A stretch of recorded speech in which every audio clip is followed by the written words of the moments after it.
Welcome to Tennis Insider Club. I am Borja Duran, and here is where tennis stories and life conversations intersect. Join us as we uncover the untold personal journeys of the icons of the court. From laughter to life lessons, it's all here. Now, here's a snapshot of what's coming up today. Win is the main goal, that for sure. Because I want to win when I play cards with my friend, when I play PlayStation, when I play anything outside, I want to win. People who really know me knows that I want to win everything.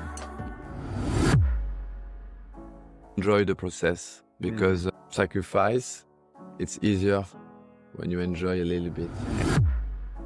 Today's guest needs no introduction as he is one of the biggest icons of this sport, Gaël Monfils. After 20 years as a tennis pro, he keeps entertaining tennis fans all around the world with his unique style and amazing athleticism. But behind the amazing player, there's also an incredible, smart, down-to-earth human being. And we are very grateful to have had the chance to sit down with him and discover his personal journey to becoming one of the greatest players of the 21st century. We hope you will enjoy this as much as we did.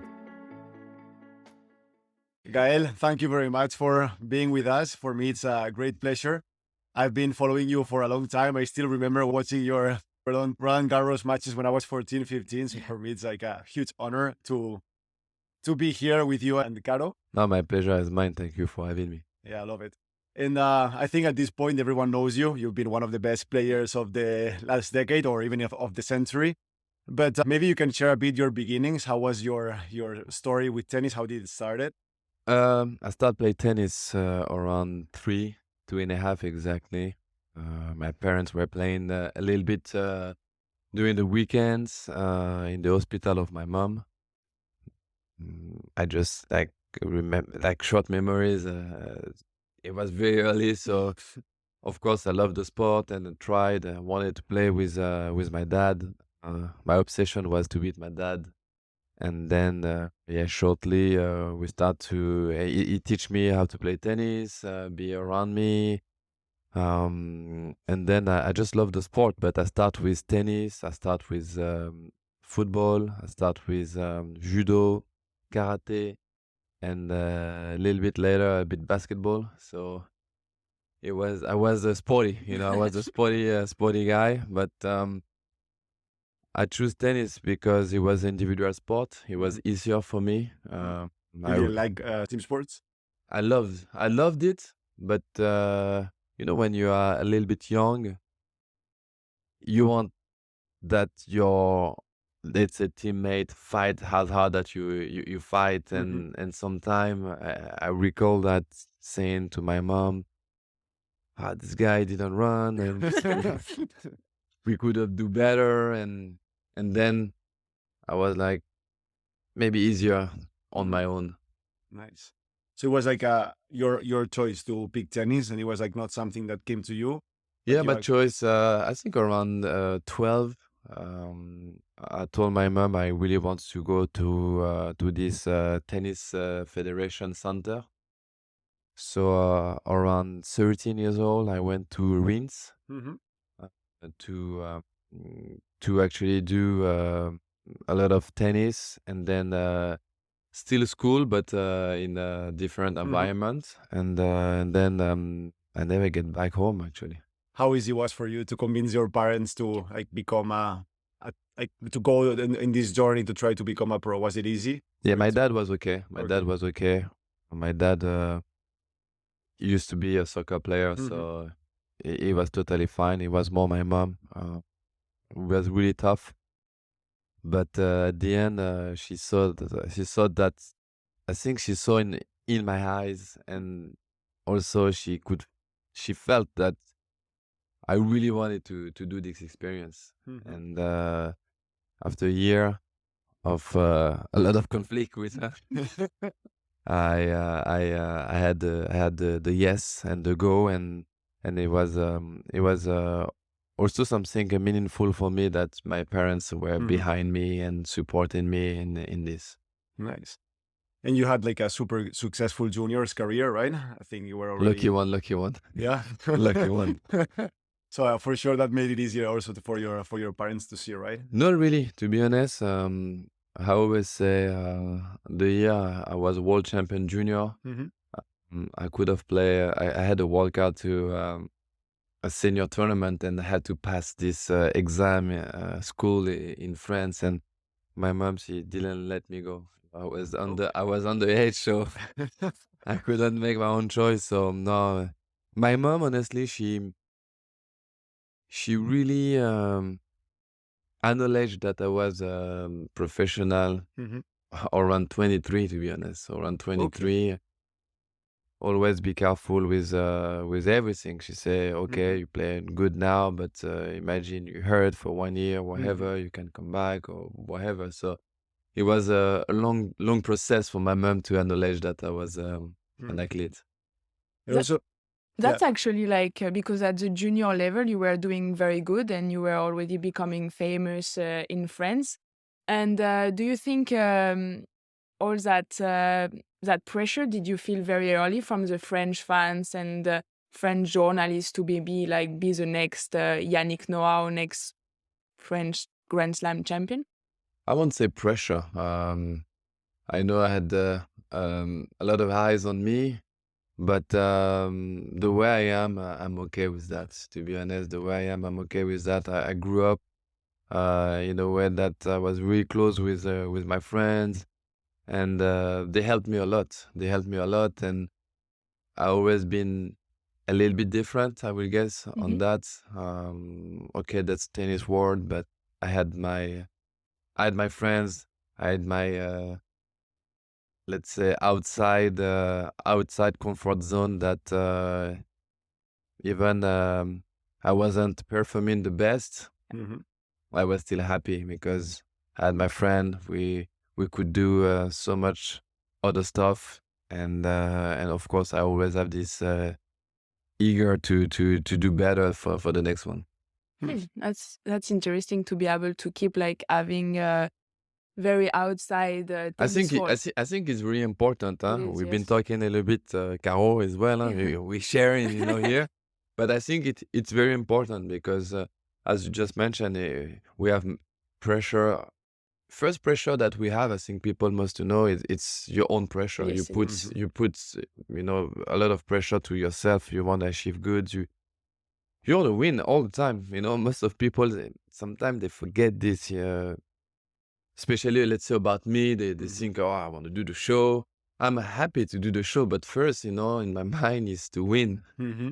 And it's funny because I can hear like sometimes, oh, he prefer to do the show instead to win, and I'm like, yeah, yeah, sing that, It I'm quite doesn't hurt you for no, people to think you're more you a know, showman. it's quite okay, Mm-hmm. because it's funny to sing to sing that, because at the end, maybe this is who they want me to be. Mm-hmm.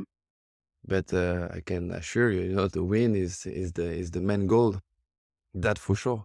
Because I want to win when I play cards with my friend, when I play PlayStation, when I play anything outside. I want to win. Mm-hmm.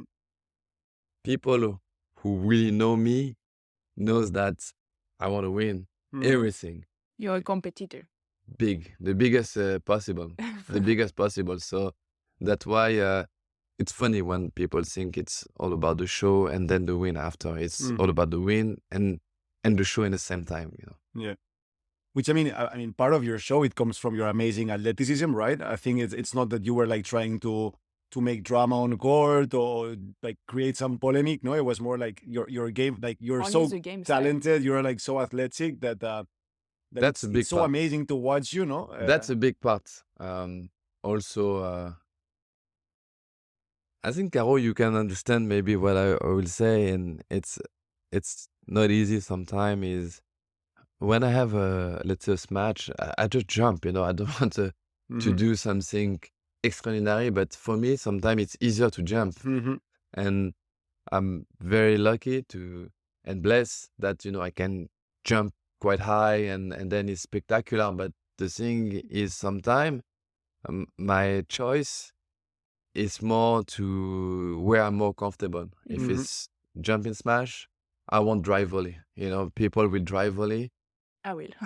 Of course, of course, most of people will drive volley, but I will. Maybe you should start jumping. Yeah.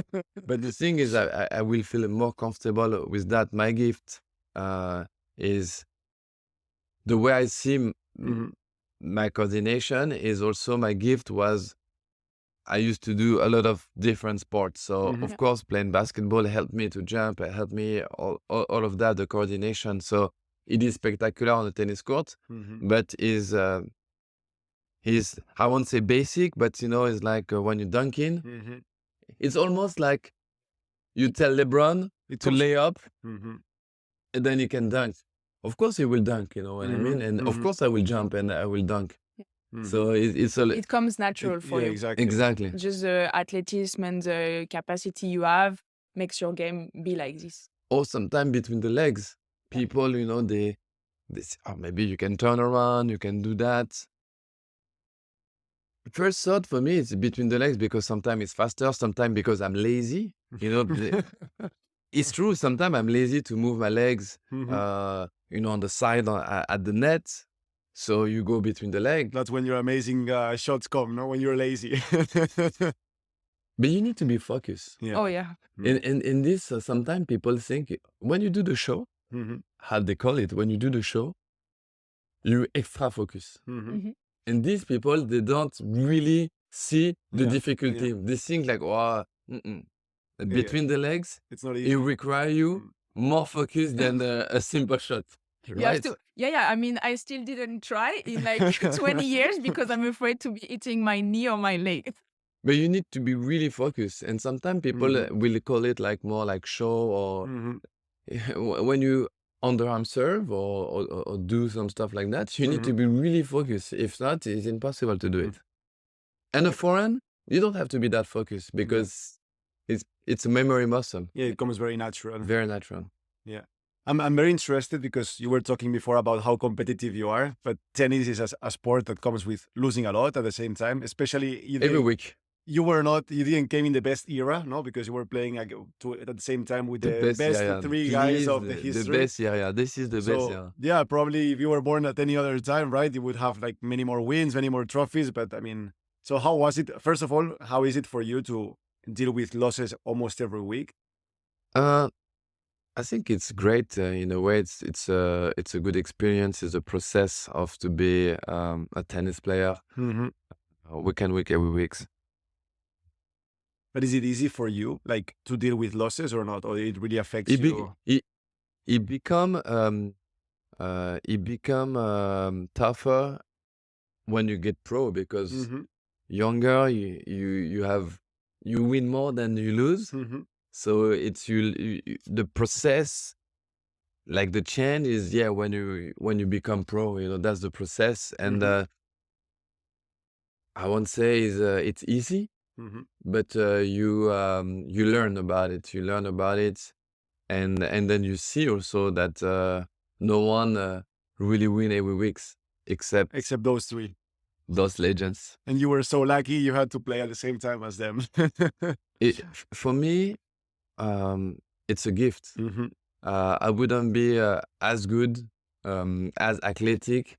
I think Mm-hmm. if those guys they weren't with me, Mm-hmm. those guys pushed me to be a better tennis player, better athlete. Um, What's the uh, best memory you have of playing with them? I have many, to be honest. One now, I have many. Remember the first time I played Roger? Mm-hmm. I played him in Doha final. I think it was in 2006.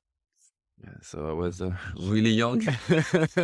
Well, it was amazing. It was the first time, Mhm. for me to play against him, and he was already a Grand Slam champion. Mhm. I lost 6-3, 7-5, or 7-6, something like that. Mhm. Not bad. Good fight. Good fight. And Yes.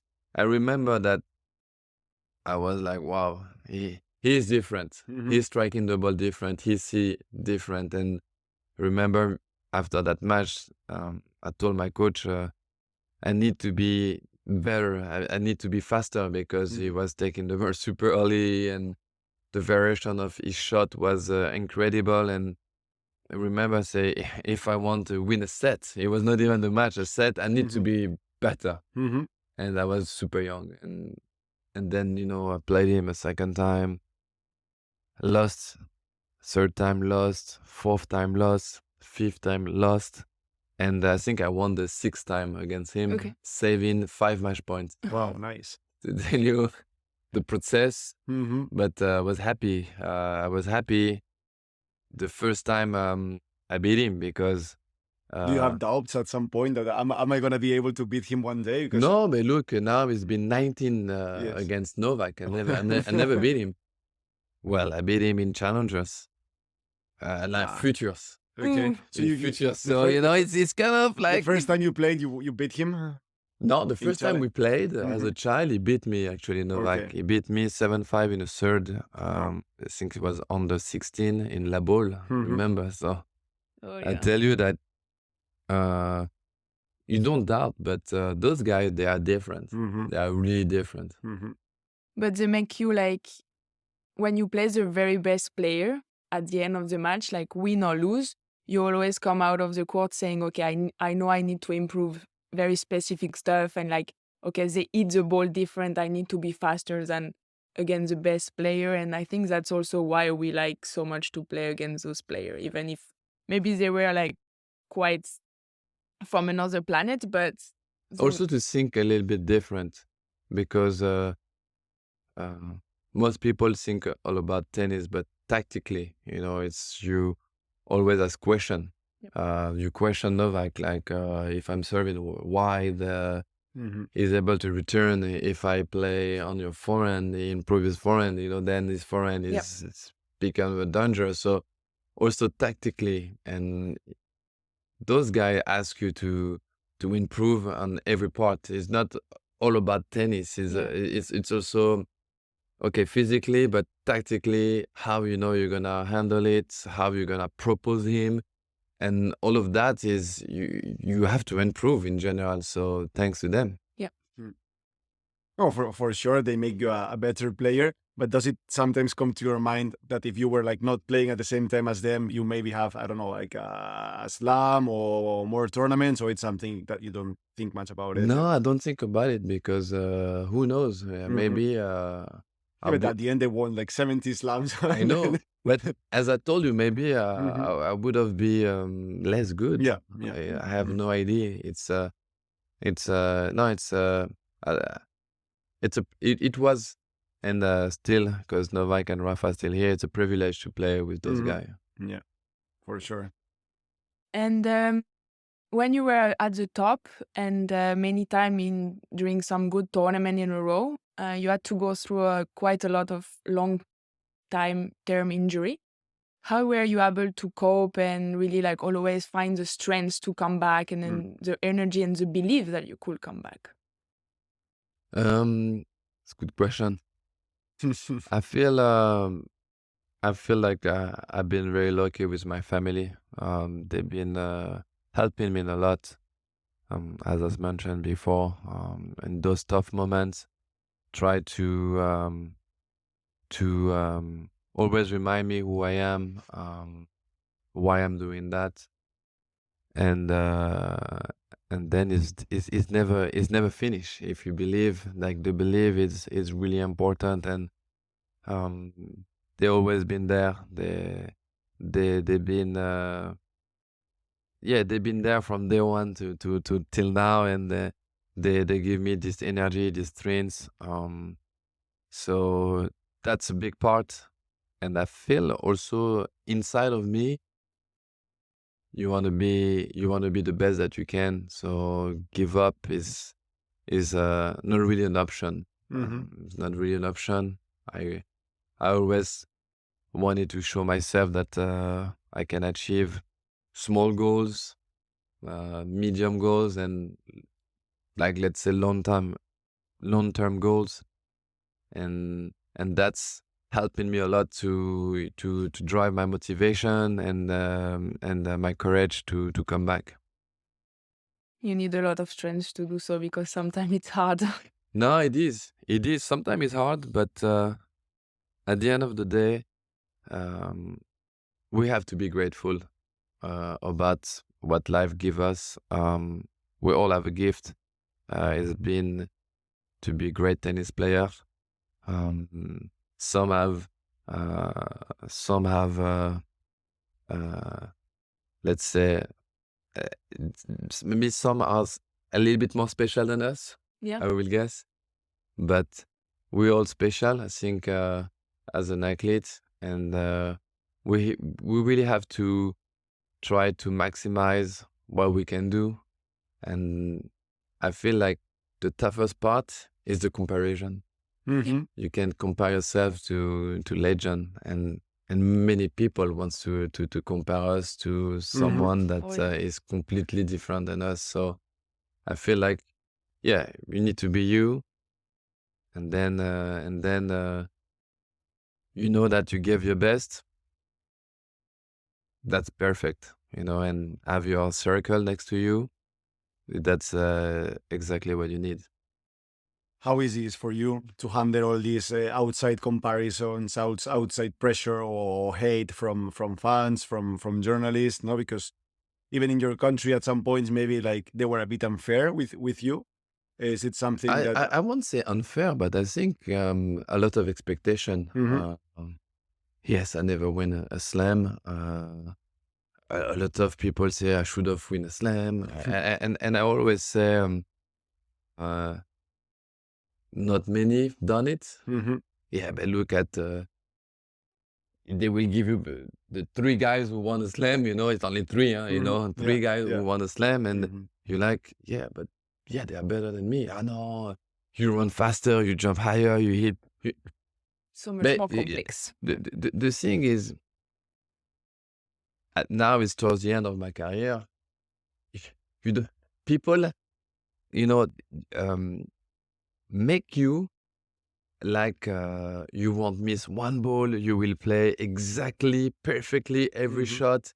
They can't believe that you just less good than the guy. The guy is better than you. Mhm. And this because they want to maximize your potential. Potential Mhm. is nothing. If I maximize potential, then everybody we know we can do everything. Yeah. Yeah. But Nobody, but not everyone can reach the 100 level. and I don't know you.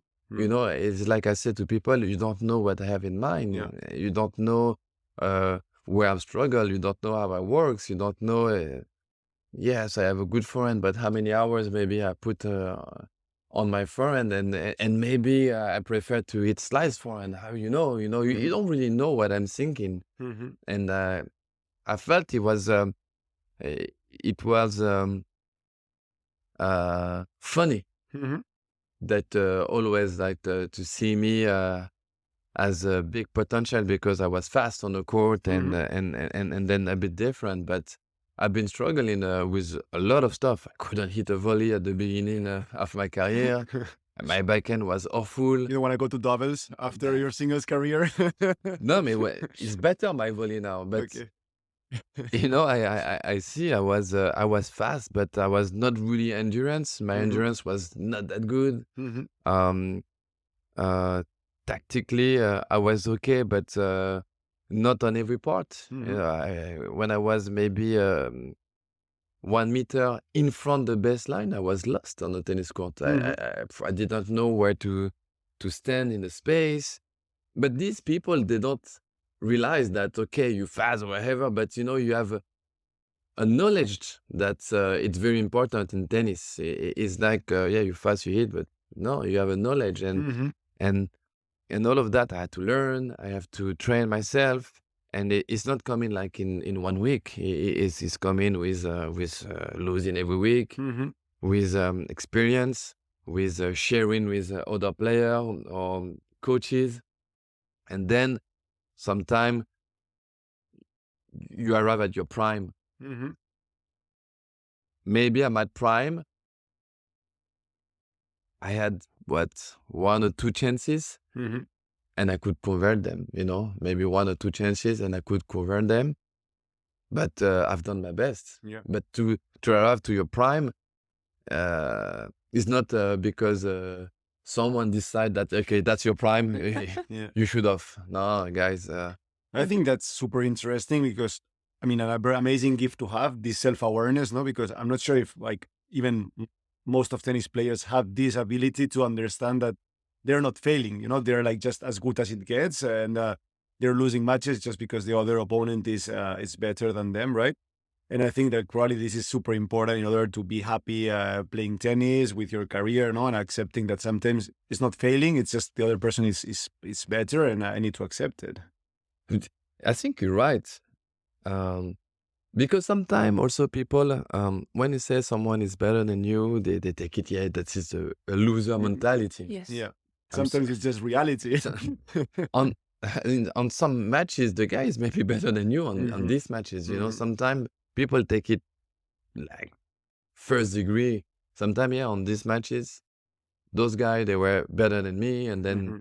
maybe in 2 weeks I'm better than them, Yes. and it's like the reality is I was maybe not 100% on this match. When I say I'm not 100%, is I'm not feeling the ball as good that I should. Mhm. Maybe I couldn't adapt myself to the wind, to the surface. Mhm. Courts are slow, fast, whatever. I couldn't adapt myself as quick and as good that my opponent did. And today, my opponent was better than me. Like he Mhm. adapt himself, done better stuff. And when you say sometimes to the journalists or to Mhm. people, they're like, oh yeah, but what this is, no, it's just the truth. The guy Mhm. today was better than me. Maybe tomorrow I am, but today I couldn't. I I give my best, and on to the next one. I'm going back to practice, and of course, next time you want to adapt yourself faster. You want Mhm. to be less annoyed by the wind, by the sun. And we have those things. Sometimes you feel really good, but wow, the sun is right there in your serve, you try to move around the line, and then a small details Yes. Mhm. can change the match Mhm. because then you start to change your toss, your rhythm, you lose your rhythm in the serve, and suddenly, woof, your serve is struggling, and then you're struggling in your match, and then can Mhm. happen. Yeah, we forget sometimes, and people from outside forget that we are so. I mean, the difference between two players is so little that only one little thing can make such a big difference in the score. And on top of it, like it's slams, big tournament, it's 2 week tournaments, and every day is so different one to another. And 2 weeks happen a lot of things for everyone. A lot, a lot. I mean, what is for you your, let's say like the 2 weeks, like from the beginning to the end, like the biggest difference about, like condition or even yourself. Do you have like something to share with us?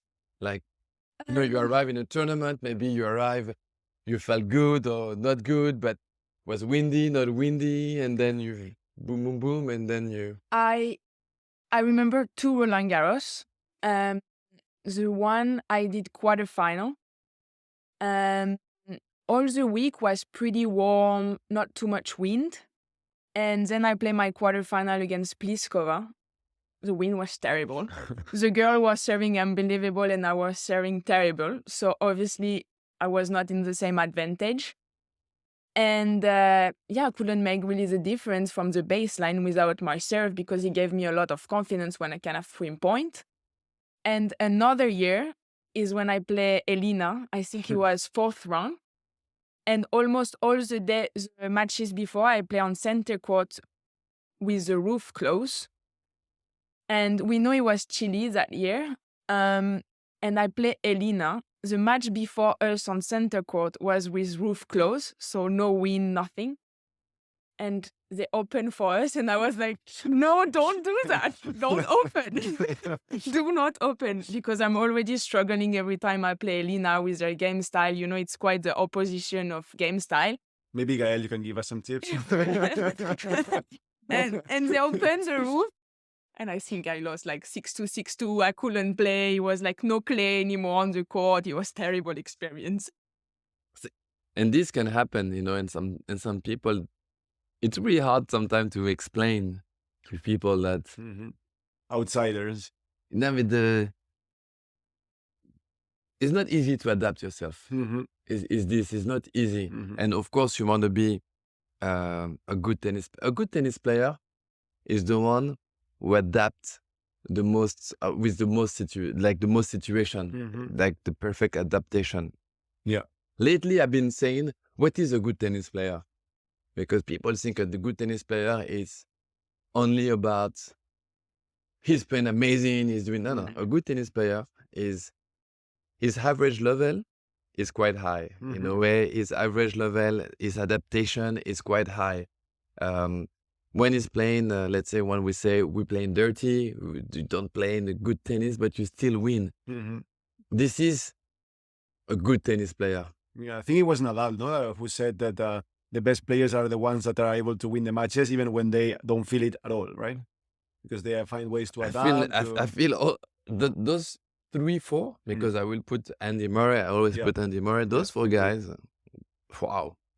Honestly, the adaptation, sick, and it's super hard and super easy to say. Yeah, but you have to adapt yourself. Okay. Wow, you know? Yeah. It's really hard. It's really hard. We work on it.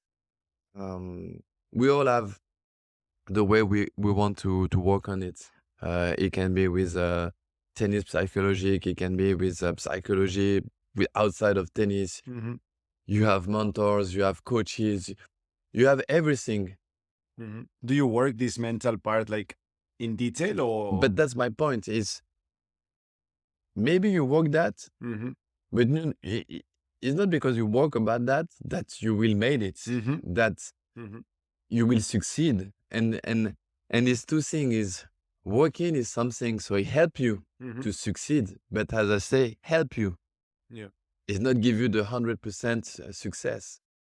And that's why you all the time go back, and that's why we all the time work to be better mentally, physically, tennistically. But working is not the bottom line. The bottom line is everything that you've done before, try to put it to the, let's say, play your A game at that time, which is the toughest. Yeah.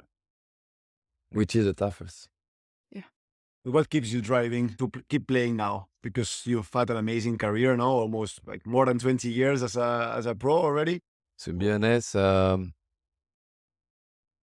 family again. Okay. My family is not ready to let me see us.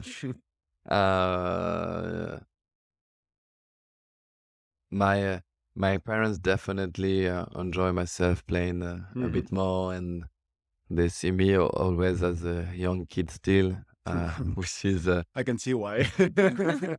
which is quite fun. But them, you know, the strengths, and again they give me the belief that, you know, I can push more, and then which is helpful at that moment of my career. I will say my wife as well, helping me a lot. See that I can still do some damage on the court. I want to also play a little bit more for my daughter. I wish that she can see me a little bit as a tennis player, have a little bit memory, so I have to play a little bit longer because she's still young. And at the end, I will say myself too. You still enjoy. I love the game. You love the game. I love the game. I love this game. If you would stop enjoying, you would stop, or you would keep 100%. 100%. 100%. I love the tennis. I'm really passionate about tennis. Okay. I love the competition. This is a big motor of my motivation. And when I say my family, they just fuel a bit more the fire for me to believe. And yeah, believe is fire. So when you believe, you think you can play a little bit more, and then the cherry on the cake is you enjoy. So that's a little bit why I'm still playing, and why I want to play as many years that I can. Nice. Super cool.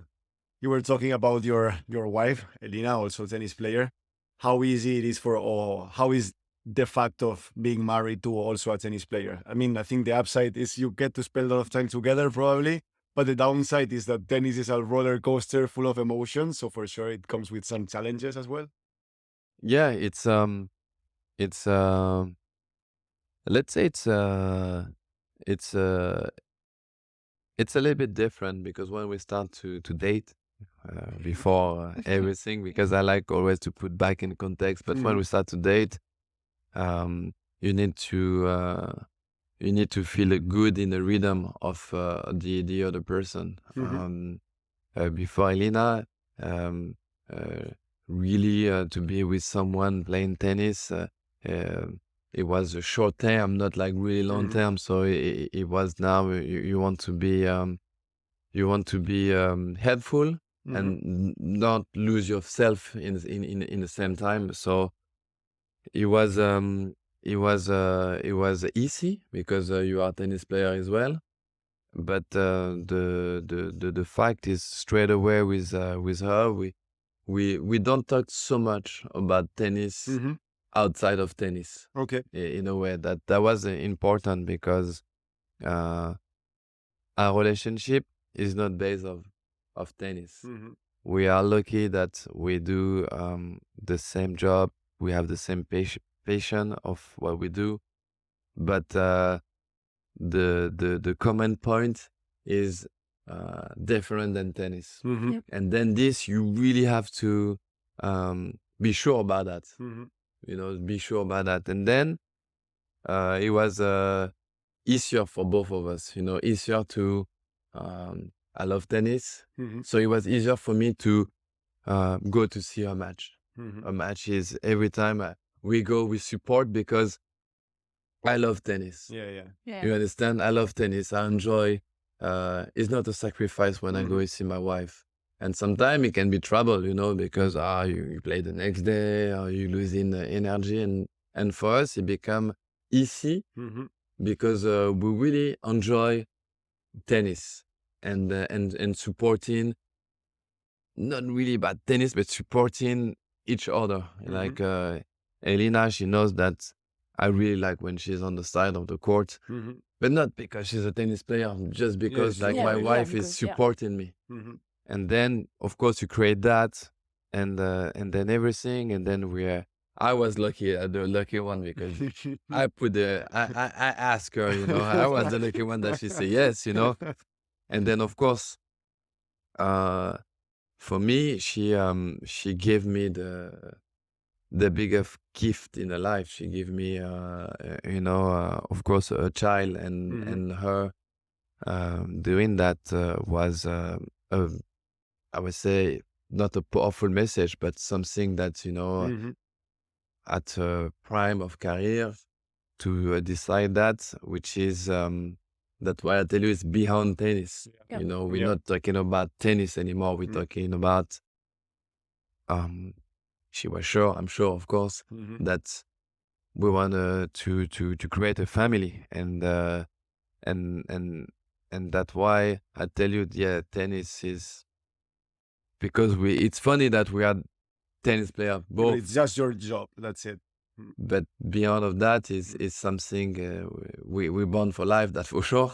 But we had this connection, unbelievable connection, and I think all the time she show me, I show her, and that's why I guess I was super lucky to find my wife in my job, let's say.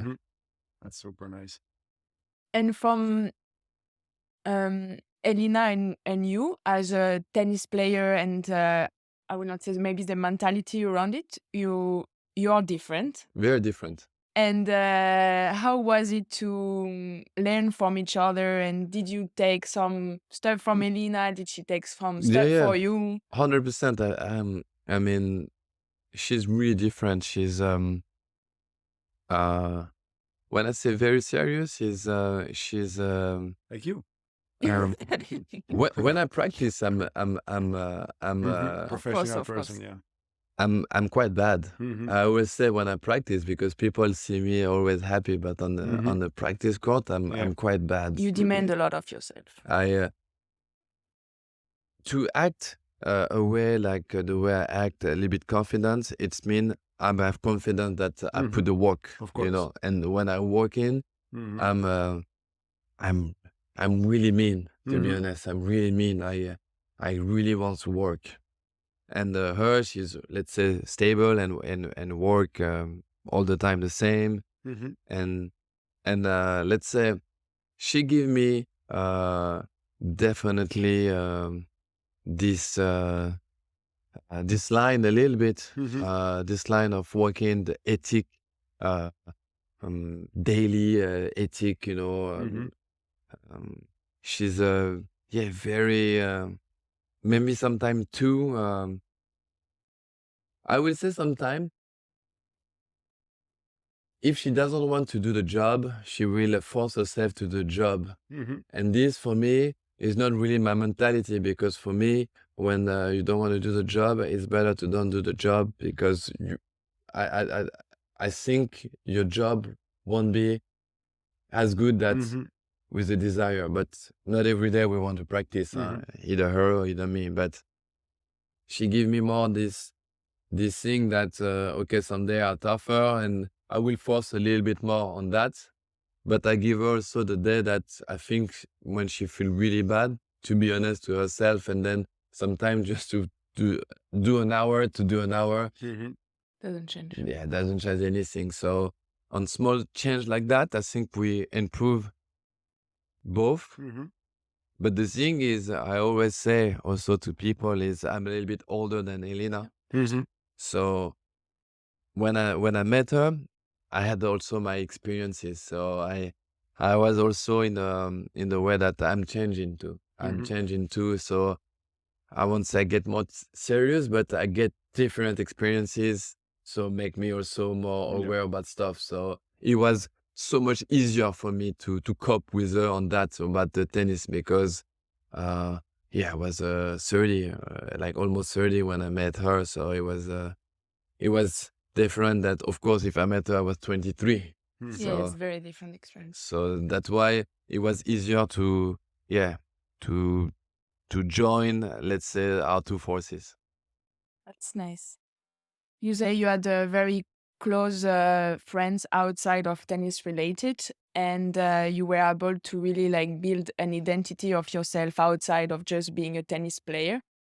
And do you think that give you the strength and to always like have faith in yourself and like keep going to play tennis, but also you know like when you're done with tennis, your life is still great and you have your passion and everything. 100%. Family, friends, they are very important. Mm, they've been around me from day one to till now.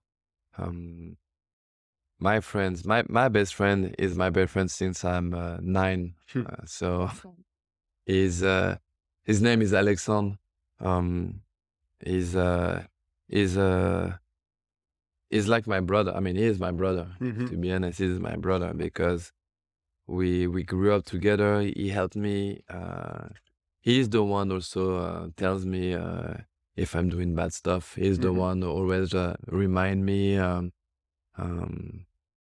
why or who I am. Mhm. So sometimes you have your own doubts, and and and and he is, I mean, he's been and he is a very important piece Mhm.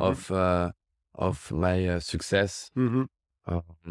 My other friends also, I have many close friends, been there from the beginning of my career, support me, travel with me, Mhm. um, help me also to um, go in a little bit outside of tennis. Mhm. Sometimes you want to stick in tennis, and they are, no, come on, let's do 3 days of basketball Mhm. or 3 days of football. Go out a little bit of your sport. Come Mhm. with a freshman. Come to see what is this, and you will come back better. So yeah, they've been my friend, been a huge help for me. Honestly, a huge help. Um, Lucky also that I found good person, Yeah. because sometimes you can have bad one Bad and influence or bad influence, and then I've been very lucky to my best friend, and I had a second best friend. Her name is Emily. Um, I met her, I was like maybe 17, and she helped me.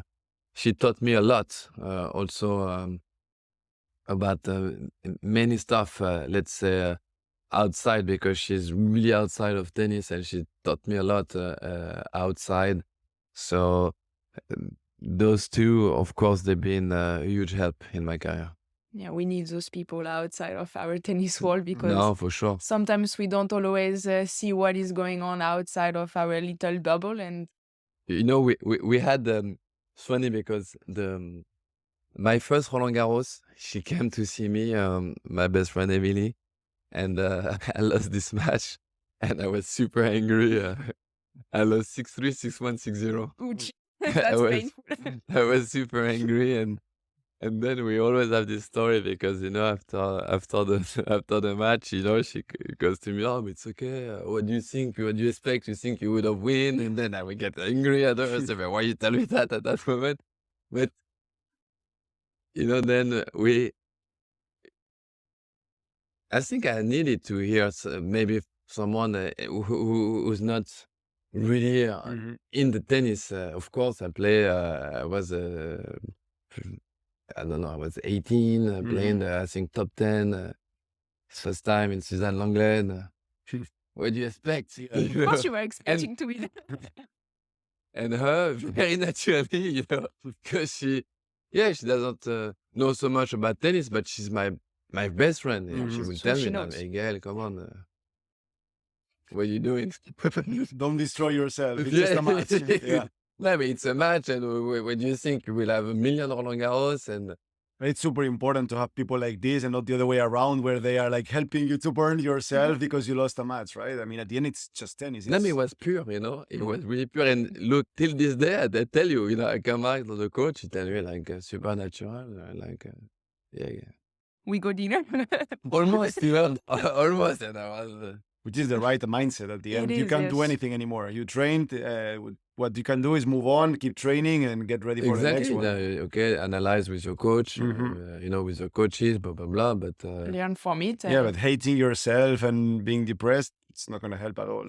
and then, yeah, I think friends are very important. Good friends, huh?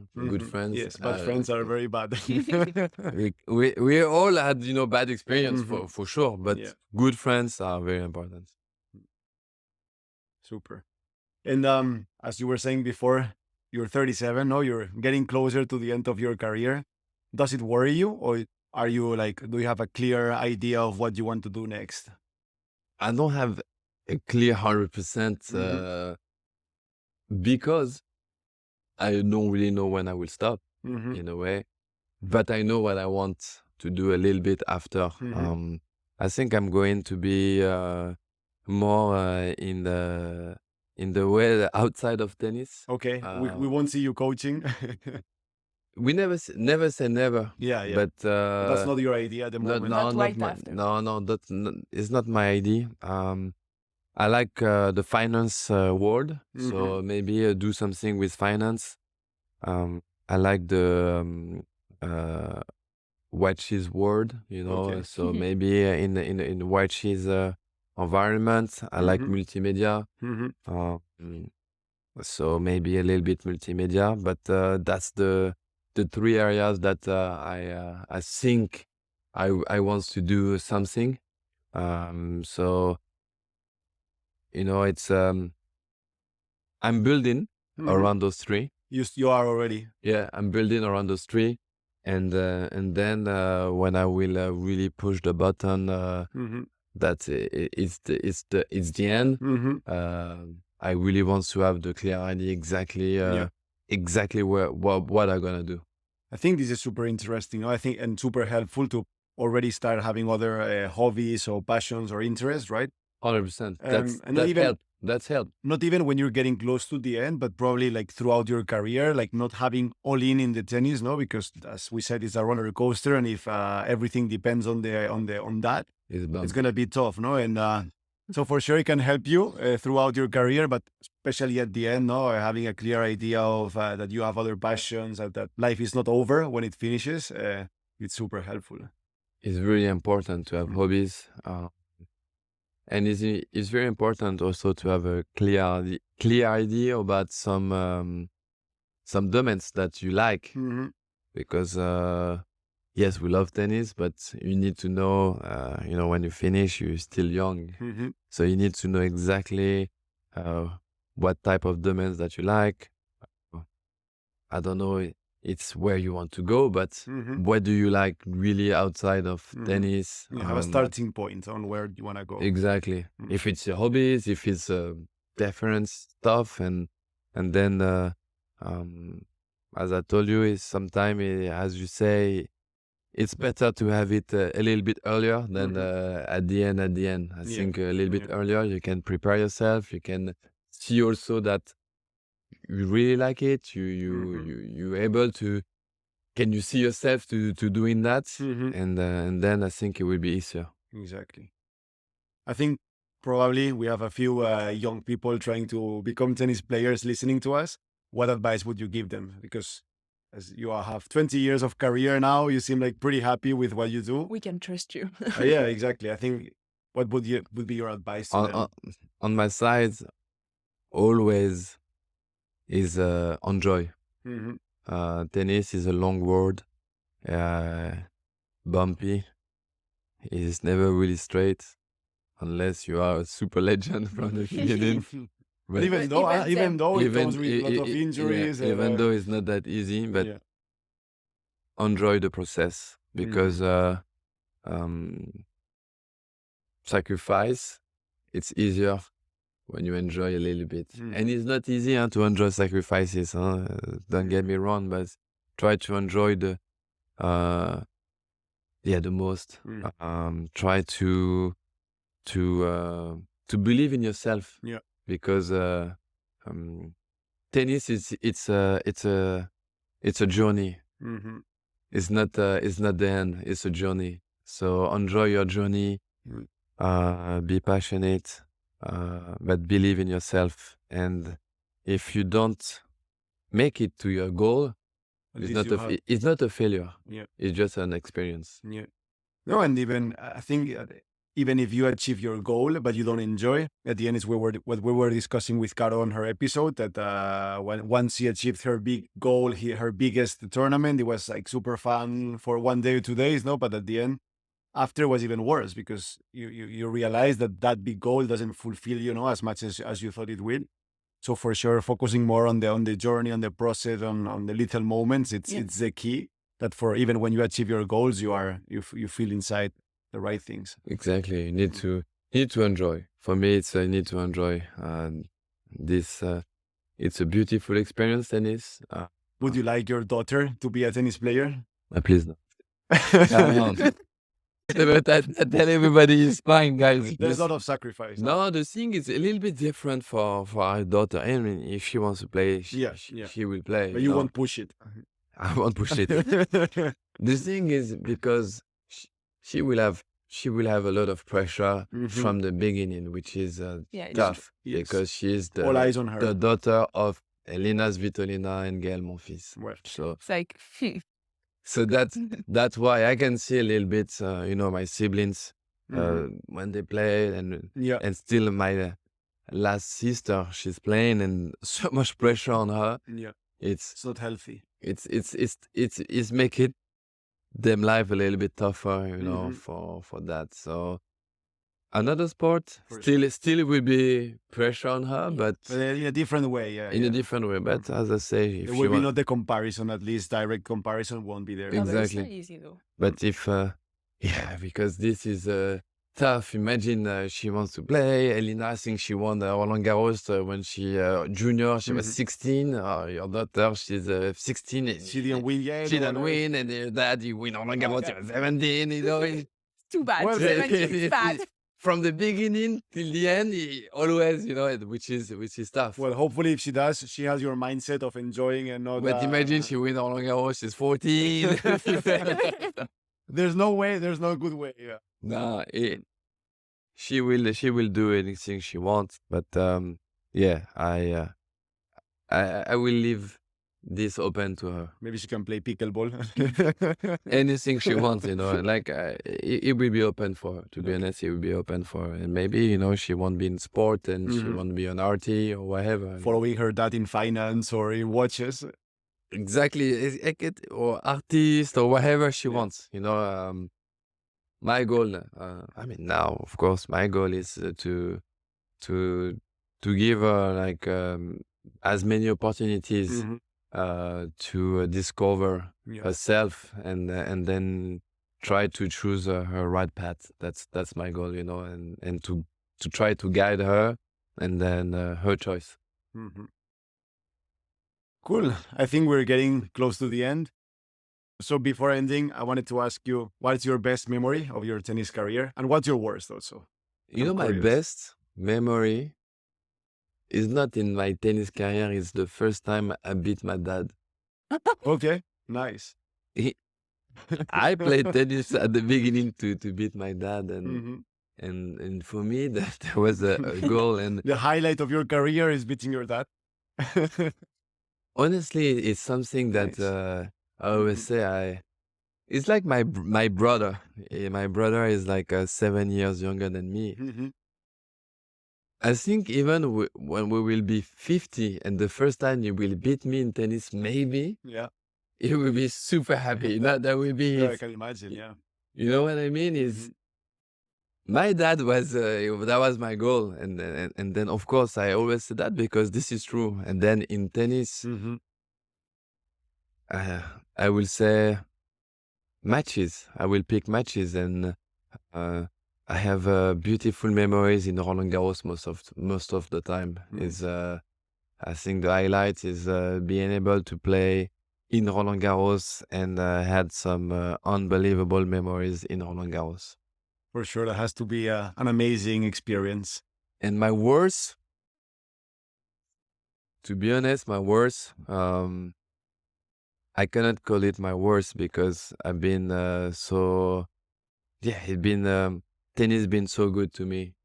So I won't say I had the worst experience or worst thing happen, because everything means to happen, and I learned about everything. So I will say, to be honest, is no worse. Is only maybe the worst will be to stop playing tennis. Okay. That would be, I think, my worst.